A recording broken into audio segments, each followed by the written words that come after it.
부활절 제7주 교회력에 따른 성서일과 성경 봉독이 있겠습니다.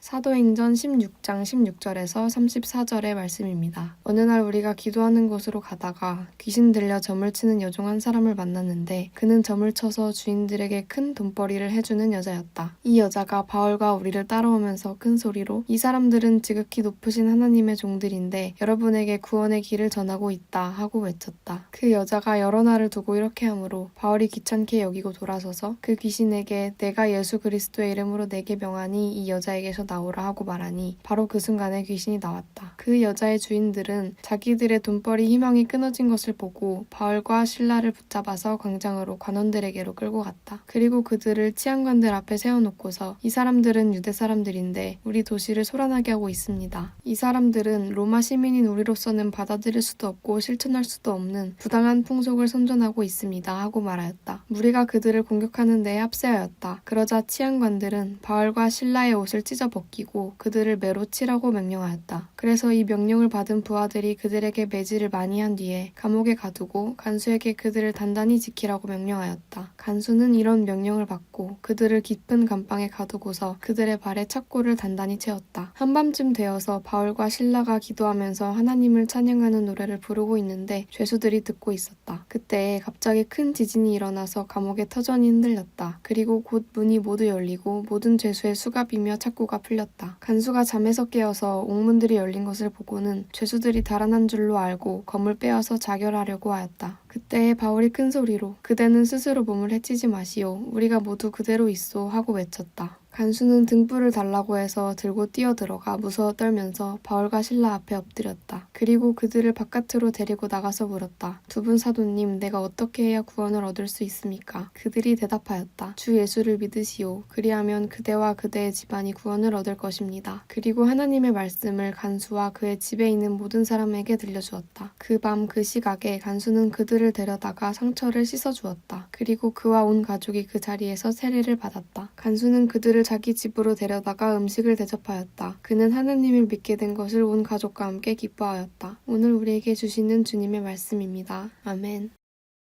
시편 97편의 말씀입니다. 주님께서 다스리시니 온 땅아 뛸 듯이 기뻐하여라. 많은 섬들아 즐거워하여라. 구름과 흑암이 그를 둘러쌌다. 정의와 공평이 그 왕자의 기초다. 불이 그 앞에서 나와서 에워싼 대적을 불사른다. 그의 번개가 세상을 번쩍번쩍 비추면 땅이 보고서 두려워 떤다.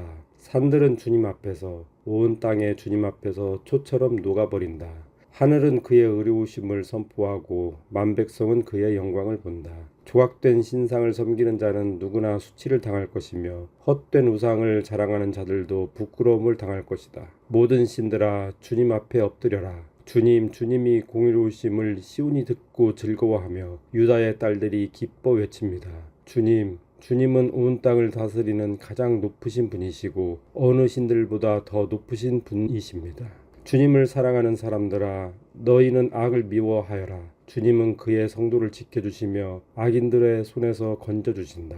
빛은 의인에게 비치며 마음이 정직한 사람에게는 즐거움이 샘처럼 솟을 것이다. 의인들아 주님을 기뻐하여라. 주님의 거룩하신 이름에 감사를 드려라. 오늘 우리에게 주시는 주님의 말씀입니다. 아멘. 요한계시록 22장 12절에서 14절, 16절에서 17절, 20절에서 21절 말씀입니다. 보아라, 내가 곧 가겠다. 나는 각 사람에게 그 행위대로 갚아주려고 상을 가지고 간다. 나는 알파며 오메가, 곧 처음이며 마지막이요 시작이며 끝이다. 생명나무에 이르는 권리를 차지하려고, 그리고 성문으로 해서 도성에 들어가려고 자기 겉옷을 빠는 사람은 복이 있다. 나 예수는 나의 천사를 너희에게 보내어 교회들에 주는 이 모든 증언을 전하게 하였다. 나는 다윗의 뿌리요 그의 자손이요 빛나는 샛별이다. 성령과 신부가 오십시오 하고 말씀하십니다. 이 말을 듣는 사람도 또한 오십시오 하고 외치십시오. 목이 마른 사람도 오십시오. 생명의 물을 원하는 사람은 거저 받으십시오. 이 모든 계시를 증언하시는 분이 이렇게 말씀하셨습니다. 그렇다. 내가 곧 가겠다. 아멘. 오십시오. 주 예수님, 주 예수의 은혜가 모든 사람에게 있기를 빕니다. 아멘. 오늘 우리에게 주시는 주님의 말씀입니다. 아멘. 요한복음 17장 20절에서 26절의 말씀입니다. 나는 이 사람들을 위해서만 비는 것이 아니고 이 사람들의 말을 듣고 나를 믿는 사람들을 위해서도 빕니다. 아버지께서 내 안에 계시고 내가 아버지 안에 있는 것과 같이 그들도 하나가 되어서 우리 안에 있게 하여 주십시오. 그래서 아버지께서 나를 보내셨다는 것을 세상이 믿게 하여 주십시오. 나는 아버지께서 내게 주신 영광을 그들에게 주었습니다. 그것은 우리가 하나인 것과 같이 그들도 하나가 되게 하려는 것입니다. 내가 그들 안에 있고 아버지께서 내 안에 계신 것은 그들이 완전히 하나가 되게 하려는 것입니다. 그것은 또 아버지께서 나를 보내셨다는 것과 아버지께서 나를 사랑하신 것과 같이 그들도 사랑하셨다는 것을 세상이 알게 하려는 것입니다. 아버지께서 내게 주신 사람들도 내가 있는 곳에 나와 함께 있게 하여 주시고 창세 전부터 아버지께서 나를 사랑하셔서 내게 주신 내 영광을 그들도 보게 하여 주시기를 빕니다. 의로우신 아버지, 세상은 아버지를 알지 못하였으나 나는 아버지를 알았으며 이 사람들도 아버지께서 나를 보내신 것을 알고 있습니다. 나는 이미 그들에게 아버지의 이름을 알렸으며 앞으로도 알리겠습니다. 그것은 아버지께서 나를 사랑하신 그 사랑이 그들 안에 있게 하고 나도 그들 안에 있게 하려는 것입니다. 오늘 우리에게 주시는 주님의 말씀입니다. 아멘. 기도드리고 설교 말씀 받도록 하겠습니다. 주님, 우리에게 말씀하여 주옵소서. 이 시간 주의 말씀을 듣기 원합니다. 부족한 종 세우셨으니 이 종 붙들어 주시어서 이 종을 통로로 사용하여 주옵소서. 성령과 진리로 함께하여 주옵소서. 주님의 말씀의 깨달음 위에 우리의 삶을 세우는 축복을 허락하여 주옵소서. 함께 하심을 믿사옵고 감사하며 우리 주 예수 그리스도의 이름으로 기도합니다. 아멘. 부활절기의 마지막 주일을 맞아 주님으로 말미암은 희망이, 부활의 기쁨이 우리 모두와 함께 하시는 그런 복된 한 주 되시기를 주님의 이름으로 축원합니다. 오늘 먼저 요한복음 본문을, 근데 요한복음 본문은 오늘 설교의 사실은 결론이어야 되는 내용이기는 합니다. 요한복음 17장은 예수님께서 요한복음에 의해서는 예수님께서 십자가에 달리시기 직전에 마지막으로 하신 기도입니다. 17장 전체가 예수님의 그 십자가 달리시기 전에 마지막 기도이고 오늘 본문은 그 중에서도 마지막 부분입니다. 그러니까 굉장히 중요한 내용의 기도이시겠구나 하는 게 이제 우리가 짐작이 되죠. 근데 그 내용을 보면 우리가 너무 잘 아는 그 내용입니다. 21절, 아버지께서 내 안에 계시고 내가 아버지 안에 있는 것과 같이 그들도 하나가 되어서 우리 안에 있게 하여 주십시오. 하나가 되게 해달라는 예수님의 기도. 계속 이어집니다. 22절에도 그것은 우리가 하나인 것과 같이 그들도 하나가 되게 하려는 것입니다. 23절, 내가 그들 안에 있고 아버지께서 내 안에 계신 것은 그들이 완전히 하나가 되게 하려는 것입니다. 여러분들, 우리는 하나가 되어 있나요? 요 조그만 교회에서도 하나가 안 되죠. 근데 예수님의 이 하나됨은 뭐 교회 안에서의 하나됨만 말씀하시는 게 아니거든요. 이거는 온 세상을 향한 하나됨, 모든 계급을 넘어서고 인종을 넘어서고 성을 넘어서고 모든 차이와 관습, 문화를 넘어서서 하나 되는 것을 말씀하시니까 너무나도 이 하나됨은 요원한 다가오지 않을 미래 같은 느낌? 네. 거기에 더해서 예수님은 무슨 말씀을 하시냐면 이제 사랑을 말씀하시는데 아버지께서 나를 보내셨다는 것과 아버지께서 나를 사랑하신 것과 같이 그들도 사랑하셨다는 것을 세상이 알게 하려는 것입니다. 24절 나를 사랑하셔서 내게 주신 내 영광을, 그러면서 26절 아버지께서 나를 사랑하신 그 사랑이 그들 안에 있게 하고 나도 그들 안에 있게 하려는 것입니다. 이 사랑은 과연 이루어질 수 있는가? 답답하죠. 하나 돼야 돼. 사랑해야 돼. 아무리 강조하고 아무리 다짐해도 안 되던데 이거 어떡하지 싶은 마음인데, 계시록 본문을 보시면 계시록 본문도 오늘 계시록 본문은 성경 전체의 마지막 부분, 요한계시록 22장의 그 끝부분인데 성경 전체의 마지막 하나님의 그 위대하신 모든 계획이 성취되어지는 그 마지막에 주님께서 무엇라고 하시냐 하면 12절 보아라 내가 곧 가겠다. 나는 각 사람에게 그 행위대로 갚아주려고 상을 가지고 간다. 우리에게 오신다는 거예요.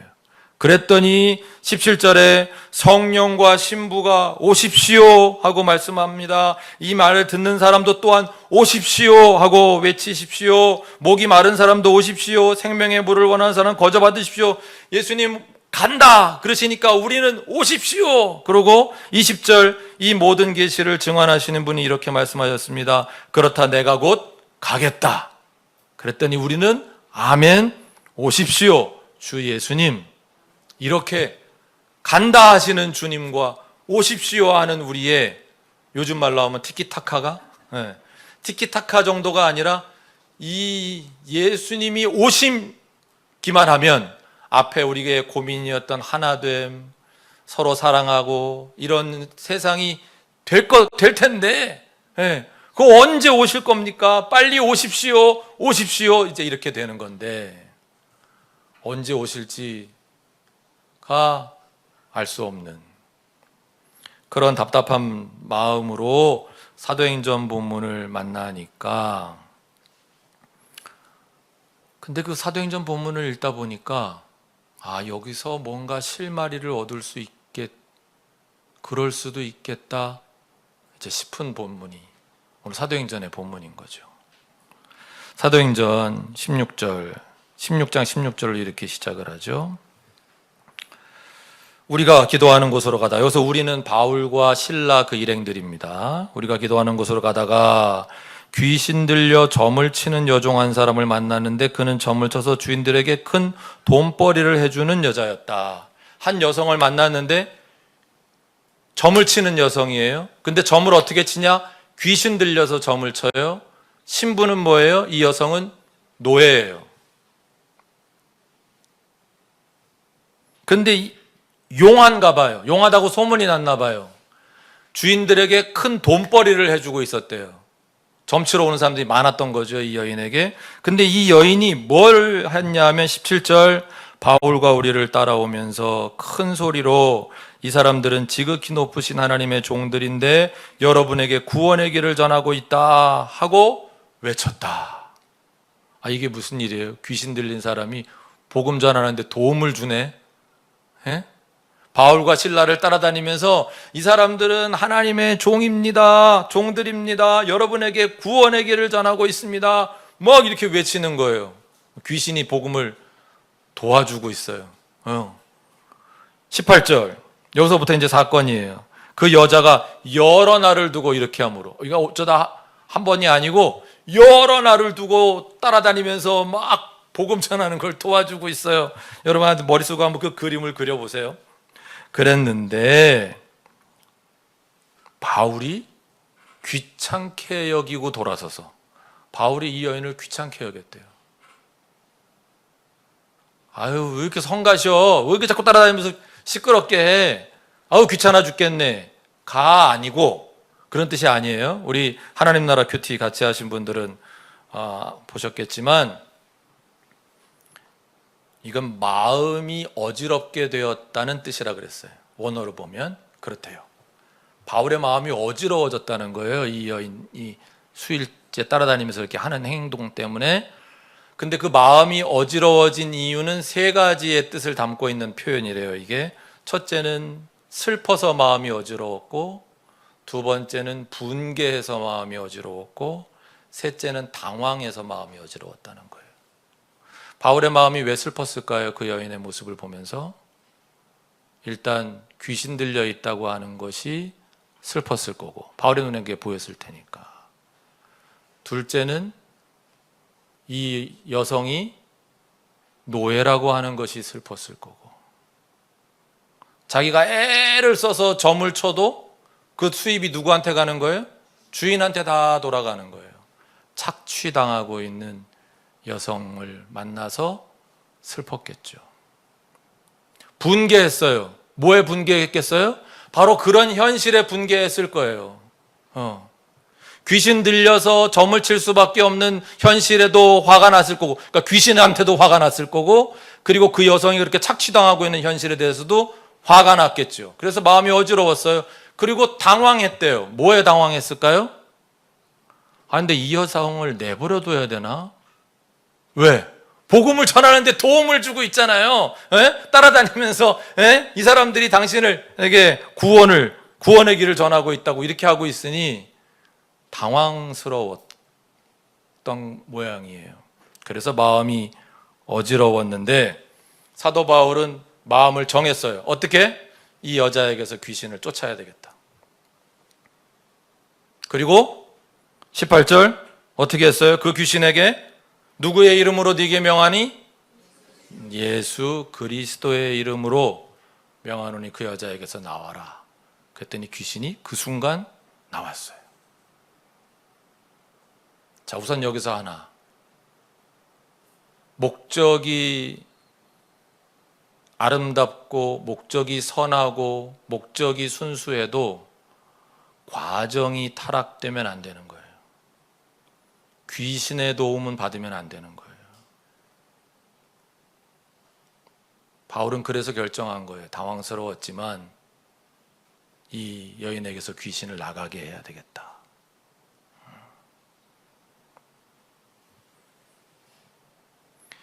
이 사건의 의미 여러 가지가 있겠지만 첫 번째, 귀신을 쫓아내는 영적인 문제, 즉 종교의 문제를 사도 바울이 건드렸어요. 그랬더니 두 번째 어떤 문제가 달려들어요? 사도 바울에게 경제 문제가 달려들어요. 이익의 문제, 돈의 문제가 바울에게 덤벼들어요. 19절, 그 여자의 주인들은 자기들의 돈벌이 희망이 끊어진 것을 보고 바울과 실라를 붙잡아서 광장으로, 사람들이 많이 모여있는 광장으로 관원들에게로 끌고 갔다. 자, 여기서 제가 퀴즈 하나 드리겠습니다. 진짜로 귀신 들린 사람 누구예요? 그 노예 신분인 여성이에요? 아니면 그 주인들이에요?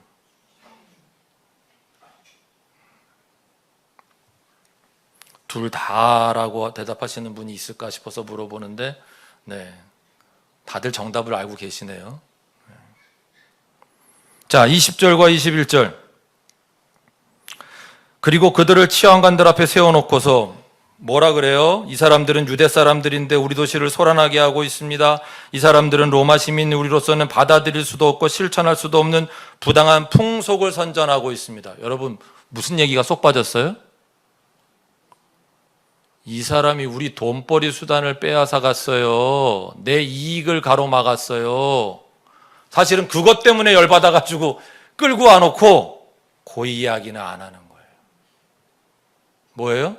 정치하는 거예요. 물론 아주 없는 소리는 아니에요. 50% 정도는 사실이에요. 받아들이기 힘들고 실천하기 힘든 하나님의 말씀을 전하고 있었으니까 뭐 아주 틀린 말은 아니었지만 그러나 본래 왜 열받았어요? 자신들에게 이익을 주던 일이 끊어지게 돼서 그래서 고발한다고 했어야 되는 거잖아요. 근데 교묘하게 명분을 만들어요. 사람들을 선동할 수 있는, 그 광장에서 관원들을 선동할 수 있는 명분을 만들어요. 오늘날에도 계속되고 있는 일이지요. 대통령 선거판에서도 그러고 있고, 속에 다른 이유가 있어서 그를 미워하고 혐오하고 처벌하려고 그러는 것이면서도 겉으로는 다른 그럴듯한 이유, 사람들을 선동할 수 있는 이유를 만들어내는 거. 우리 직장에서도 그러고 심지어 교회에서도 그러고 이런 일들이 벌어져요. 종교가 나왔어요. 두 번째 돈이 나왔어요. 세 번째 정치가 나왔어요. 종교하고 돈하고 정치가 결합하면 여러분 세상에 못할 일이 없어요.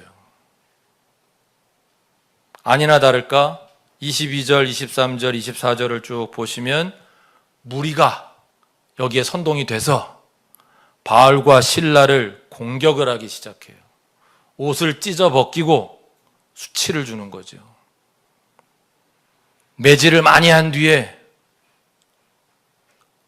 무슨 재판의 절차도 없이 깊은 감옥에 가두고 발에 착고까지 단단히 채웠습니다. 자, 그렇게 이 이야기가 종교와 돈과 정치의 승리로 끝나나 했는데 26절부터 상황이 반전되기 시작합니다. 갑자기 큰 지진이 일어나요. 감옥의 문이 모두 열리고 모든 죄수의 수갑이며 착고가 풀려요.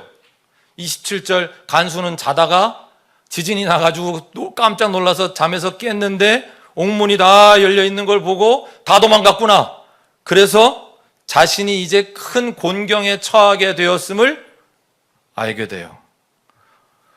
바울과 실라가 당했던 곤경에 못지않은 심한 매질이 자기를 기다리고 있을 것이고 심지어 나 사형당할 수도 있겠다. 왜? 죄수를 다 놓쳤으니까. 그래서 자결하려고 했던 거예요. 그렇습니다. 종교와 돈과 정치로 무장한다고 해도 세상의 모든 일이 다 자기들 마음대로 되지는 않습니다. 그들 역시 곤경을 피해가지 못합니다. 그 순간 28절 바울이 큰 소리로 외칩니다. 그대는 스스로 몸을 해치지 마시오. 우리가 모두 그대로 있소. 이제 상황이 역전됐습니다. 간수가 주도권을 잃고 죄수가 오히려 간수를 살리려고 하고 있습니다. 29절과 30절 간수는 무서워 떨면서 바울과 실라를 바깥으로 데리고 나가 그 앞에 엎드려 묻습니다. 두 분 사도님, 내가 어떻게 해야 구원을 얻을 수 있습니까? 여기서 이 간수가 말하는 구원은 우리가 생각하는 그런 구원이 아닙니다. 우리 예수 믿는 사람들이 생각하는 그런 구원이 아니에요. 그는 신앙인이 아니었습니다.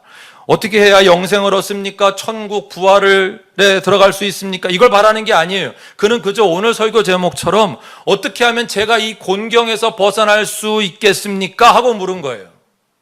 그렇기 때문에 오히려 우리가 주목할 부분은 31절입니다. 31절 같이 읽어볼까요? 시작. 그들이 대답하였다. 주 예수를 믿으시오. 그리하면 그대의 집안이 구원을 얻을 것입니다. 아멘. 간수는 인생의 진리를 묻고 있는 게 아니에요. 어떻게 하면 내가 지금 큰 벌을 받고 사형을 당해서 죽게 생겼는데 이런 나의 현실적인 곤경에서 어떻게 벗어날 수 있냐고, 부활해서 천국 어떻게 가느냐고 그 방법을 물은 게 아니에요. 네. 어떻게 이 현실의 문제를 해결할 수 있습니까? 오늘 우리도 같은 질문을 할 수 있습니다. 내가 지금 죽게 생겼습니다. 너무나도 큰 어려움에 처해 있습니다. 해결 방법이 없습니다. 그래서 당신께 묻는 겁니다. 당신들 보니까 종교와 돈과 정치가 파놓은 그 함정에 빠져가지고 큰 곤경에 빠졌다가 그 곤경에서 벗어날 길이 생겼어. 지진이 일어나가지고 지금 문이 달렸는데 도망을 안 가. 당신은 어떻게 이런 곤경에서도 이렇게 초연할 수 있습니까? 그래서 당신에게 묻습니다. 어떻게 하면 제가 이 곤경에서 벗어날 수 있겠습니까? 그런데 바울 일행의 대답은 주 예수를 믿으시오 라는 전혀 엉뚱한 이야기를 하고 있는 거예요. 간수가 원하는 대답은 그런 게 아니지. 누구를 찾아가라. 이럴 때는 돈을 싸들고 누구를 찾아가든지, 이럴 때는 누구를 만나야 된다든지, 그런 얘기를 안 하고, 근데 그렇다면 왜 이것이 답이 된다고 성경은 말씀하고 있습니까? 성경은 이 세상에서 우리가 겪는 모든 곤경들, 현재 세상의 모습들은 어떤 거예요? 그때나 지금이나 똑같아요. 종교를 이용해서 돈벌이를 하고 있고, 여인이 귀신으로부터 해방되었는데도 그걸 기뻐하기보다는 자기의 이익이 사라졌다고 분노하고, 그 분노를 정당한 이유나 절차도 없이 교묘한 정치를 통해 해결하려고 하고, 상대를 부당하게 처벌하려고 하고, 이런 모든 부패한 모습들, 지금 여기에서 벌어지는 이 엉망인 상황 등에 대해서 성경은 그런 이 세상의 모습과 예수님이 주님으로서 다스리실 때의 세상의 모습을 대치시켜 보여주시는 거예요. 예수님이 주님으로 다스리시니까 무슨 일이 일어나더냐? 그 여성의 삶에서 귀신이 쫓겨나지 않더냐? 착취당하던 여성이 해방되지 않더냐? 32절 이하도 보시면 간수는 누구예요? 억압의 대명사예요. 그 간수가 오히려 죄인들을 데려다가 모셔다가죠. 엄밀하게 얘기하면 모셔다가 상처를 씻어주고 치료하는 일이 생기지 않더냐. 음식을 대접하고 잔치를 베풀지 않더냐. 이렇게 서로 이 세상과 하나님 나라의 완전히 상반된 모습을 보여주시는 거예요. 바로 이 모습이 예수님께서 주님으로 다스리시는 하나님 나라의 모습이라고. 그리고 사실은 예수님이 이미 주님으로서 다스리고 계시기 때문에, 부활하신 그 주님이 이미 주님으로서 다스리고 계시고 하나님 나라가 이미 시작되었기 때문에 지금 여기에서도 이런 모습이 나타날 수 있는 거라고. 마지막 때에 가서만 그런 일이 일어나는 게 아니고, 그래서 지금 너희들의 눈앞에서 지금 이런 일들이 일어난 거라고. 이것이 예수께서 우리의 주인이심을 고백하는 사람들의 삶의 모습이라고 보여주시는 거다는 거죠.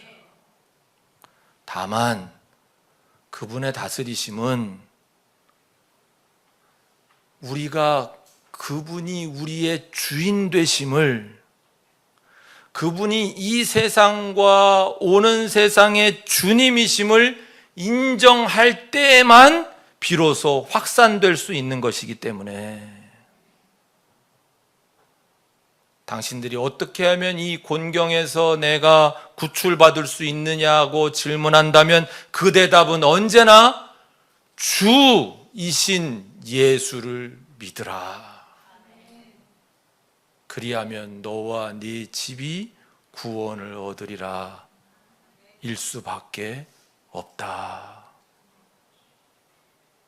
그러니까 이 질문을 던진 사람은 아주 야트막한 수준에서 내가 이 곤경에서 빨리 이 사회적인 어려움에서 내가 곧 사형당하게 생겼는데 이 어려움에서 나를 벗어나게 해주십시오라는 차원에서의 질문을 던졌다 하더라도 예수님께서는 아주 깊은 차원에까지 그 대답은 한결같을 수밖에 없음을 바울은 우리에게 알려주시는 거예요. 주님이신 예수님을 믿어라. 자, 그러면 아까 우리 처음에 요한복음 본문에서 우리가 하나 되는 거, 계급을 넘어서서 하나가 되고, 성을 넘어서고, 빈부를 넘어서고, 인종을 넘어서고, 민족을 넘어서고, 문화, 관습 등등을 넘어서서 우리가 하나가 되는 것, 하나님 아버지께서 아들을 사랑하신 그 사랑은 자기를 내어주시기까지의 사랑이었는데, 아들을 내어주시기까지의 사랑이었는데, 그렇게 우리가 서로를 사랑하며 살아가는 일이 요원하게만 보이지만, 오늘 바로 사도행전에서 일어난 사건들을 통해서 한 사람이라도 더 예수님을 주인으로 인정하는 사람들이 늘어나기 시작하면, 그분의 다스림을 지금 여기에서부터 받으며 살아가는 사람들을 통해 종으로, 여성으로 착취당하던, 억압당하던 사람들을 해방시키는 일의 형태로 나타나겠구나. 우리의 하나됨이란, 우리의 사랑이란. 그 주인이신 예수님이 다스리시는 세상, 주 예수를 믿는 사람들을 통해서 그 하나님 나라가 이미 시작되었으니, 지금 여기에서부터 그 하나님 나라의 정의를 위해, 그 하나님 나라의 아름다움을 위해 살아가려고 하는 그 사람들을 통해 우리의 하나됨도, 우리의 사랑도 서서히 이루어져 가겠구나 라고 하는 희망을 발견하게 된다. 그렇게 이해하고 나서 시편 본문을 보니까 시편 본문 2절에 뭐라 그러셨어요? 정의와 공평이 그 왕좌의 기초다. 이 세상의 왕좌의 기초는 그게 아닐지 몰라도 예수님이 주인으로 다스리시는 그 나라의 왕좌의 기초는 정의와 공평이다. 미슈파트와 째다카다. 그것을 위해 우리는 우리의 삶의 방향을 잡아야 된다. 10절, 주님을 사랑하는 사람들아 너희는 악을 미워하여라 라고 하신 말씀도, 이것이 우리가 이 세상의 곤경으로부터 벗어나는 길이겠구나 하는 것을 알게 되고, 계시록 본문 12절, 각 사람에게, 아까 보아라 내가 곧 가겠다 하시면서 나는 각 사람에게, 각 사람이에요. 부인의 신앙으로 안 돼요. 어머니 신앙으로 안 돼요. 각 사람에게 그 행위대로 갚아주려고 상을 가지고 간다. 아니, 믿음대로 갚아주셔야지. 왜 행위대로 갚아주시지? 그러니 이 행위는 무슨 뜻이에요? 예수님을 주님으로 믿는 그 믿음 때문에 나온 행위, 즉 누군가를 해방시키고 감옥에 갇혀 있는 사람을 풀어주고 그들을 환대해서 잔치를 열어주고, 이 믿음의 행위대로 갚아주려고 뭘 가지고 가신다? 상을 가지고 간다.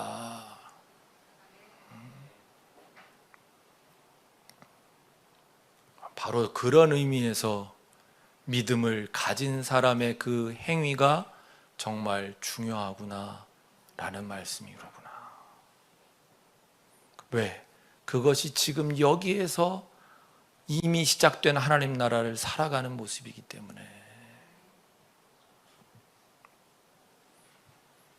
우리 그리스도인들은 당위로서 선한 일을 하는 게 아니에요.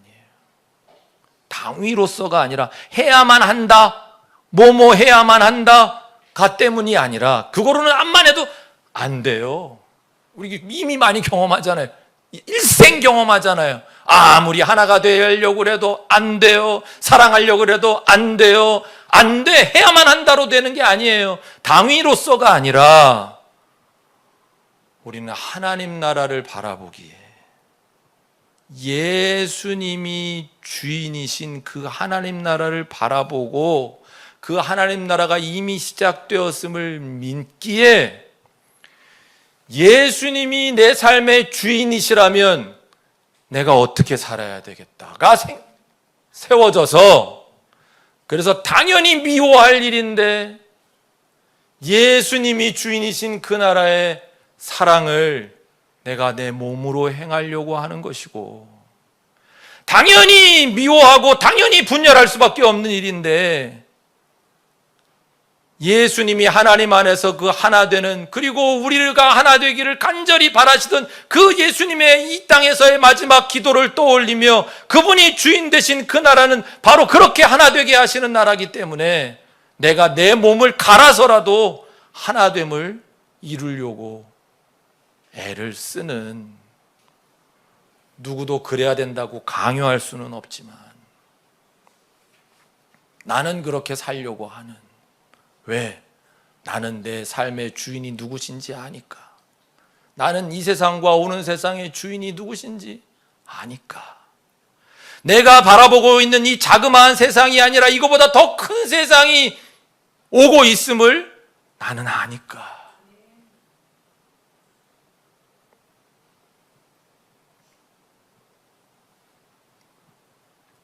여기에서 우리는 잔치의 중요성이 드러나는 거예요. 저도 이게 잘 안 되는 사람인데, 저도 굉장히 심각한 사람이잖아요. 세상이 이렇게 엉망인데 어떻게 심각하지 않을 수가 있어? 이게 늘 저의 삶을 지배하고 있었던 거라면 오늘 사도행전 본문은 우리에게 마지막에 그 천국잔치 같은 걸 보여주고 있는 거예요. 간수가 죄수를 위해 베푸는 잔치, 예수님의 이름으로 세례를 받고 베푸는 그 잔치, 그 기쁨의 자리. 여러분, 요즘 같은 세상에서는 어느 시인이 그랬대요. 이 세상의 가장 강력한 저항은 쉴 새 없이 명랑하자 이다라고 말이죠. 아무 생각이 없어서 명랑한 게 아니고, 세상이 엉망인 거 알지만 내가 심각해지면 심각해질수록 더 이 세상밖에 안 보여. 심각해지면 심각해질수록 더 내일이 걱정이 돼. 어떻게 살아야 되는 거야? 뭘 먹고 살아야 되는 거야? 어떻게 하면 내가 노후를 준비할 수 있는 거야? 어떻게 하면 우리 애들이 잘 되는 거야? 모르겠어. 그럴 때일수록 쉴 새 없이 명랑하자. 왜? 우리 주님은, 나의 주인은 예수님이시니까. 이 세상의 주인은 예수님이시니까. 예수님을 믿는 마음으로 쉴 새 없이 명랑할 수만 있다면 그게 이 세상에 대한 가장 강력한 저항이다. 그래서 자족과 감사야말로 이 자본주의 괴물에게 맞서는 가장 큰 저항이다. 자본주의는 계속 우리한테 넌 이거 없잖아. 에? 멀쩡하게 잘 살다가 동창회 나갔는데 동창이 벤틀리를 끌고 온 것 때문에 뒤집어지고, 에? 멀쩡하게 잘 살았는데 옆집 아줌마가 갑자기 에르메스를 든 것 때문에 열이 받고 뚜껑이 열리고, 멀쩡하게 잘 살았는데 갑자기 옆집이 100평짜리 집으로 펜트하우스로 이사 간다는 것 때문에 살맛이 안 나고, 그게 자본주의가 우리를 얽어매는 방법이라는 거죠. 그 괴물이, 그 이익이, 그 돈이, 그러니 이 세상에 저항하는 그리스도인의 가장 큰 저항은 자족할 줄 아는 거고, 감사할 줄 아는 거고, 쉴 새 없이 명랑할 수만 있다면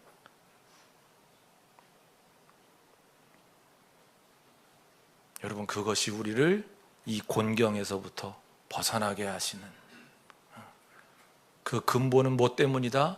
예수님이 우리의 주인이시니까. 예수님이 우리의 주인이시니까. 우리만의 주인이 아니라 예수님이 이 온 세상에, 오는 세상까지 포함한 이 온 세상의 주님이시니까. 그 믿음으로 오늘부터 이 세상의 강력한 저항에 웃음의 펀치를 날리면서 기쁨의 펀치를 날리면서, 명랑의 펀치를 날리면서 아름답고 복되게 살아가는 우리 모두가 다 될 수 있기를 주님의 이름으로 축원합니다. 기도드리겠습니다. 주님, 우리가 주님이라고 부르는 이 표현이 상투적인 표현 되지 않게 하옵소서. 진부한 표현 되지 않게 하옵소서. 진정한 우리의 신앙의 고백으로 예수님을 주님으로 부를 수 있는 저희들 되게 하시옵소서. 그 주님이 다스리시는 하나님 나라가 이미 시작되었음을 믿고 이 세상에 살면서도 그 하나님 나라를 동시에 살아낼 수 있는 믿음의 사람으로 살아가도록 인도하여 주시옵소서. 우리 주 예수 그리스도의 이름으로 간절히 기도하옵나이다. 아멘.